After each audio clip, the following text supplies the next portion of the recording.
Well, howdy there, Internet people. It's Bo again. So, today we are going to talk about psychology and suitability in the Alameda County Sheriff's Department out in California and what those things all have to do with each other. You know, in the United States today, when you're talking about law enforcement, there is a large push to have psychological testing periodically done of officers and deputies. The thing it's trying to determine is whether or not they should be, out on the road with a weapon and the power to deprive someone of their liberty, if they're suitable for that. So this sheriff's department recently conducted an audit of psychological profiles done from 2016 to today.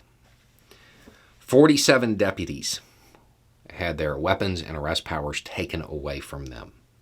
Now, depending on the reporting, I guess it's how you count the department's size, this amounts to 10 to 5% of the force. That's pretty big. I mean, it may seem like a small percentage, but when you're talking about people that were deemed not suitable to be doing this, who had been out there doing this, I guess based on this, maybe back to 2016, that's a pretty big oversight. That's a pretty big issue. They were deemed not suitable. This audit was prompted because I guess a former deputy, and might have also been former Stockton PD, was allegedly involved in a double shooting. That's what brought this about. So it seems clear from this that psychological testing should probably be done.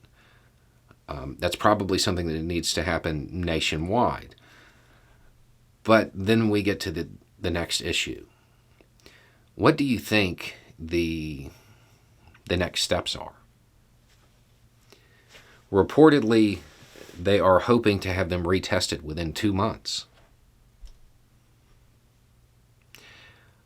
Do you think that 2 months is going to be used to address whatever issues exist that make them not suitable? I mean, because I think most people know that therapy definitely runs on like a timeline. Or do you think that's just going to be used to teach them how to beat the test?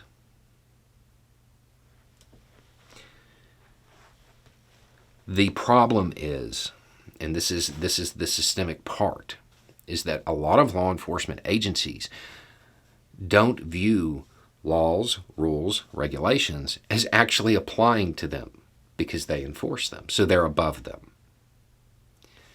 The idea that there is a timeline that has already been put out on how to get them retested and get them back on, that's an issue in and of itself. Retest them, sure, but with the expectation of them coming back, that's not good. That's not good. It is unlikely that anybody who is a psychologist is going to say that, oh yeah, we can fix this person in 2 months. We can address whatever issue this is. It seems more likely that they're hoping they can figure out how to game the questions, game the system, so they won't be held to the standard that's required. It's the way it appears based on that statement. Something that is indisputable about this is that this needs to happen nationwide. Even at 5%. 1 out of 20 cops that's out on the street shouldn't be there. That's way more than a few bad apples. Anyway, it's just a thought. Y'all have a good day.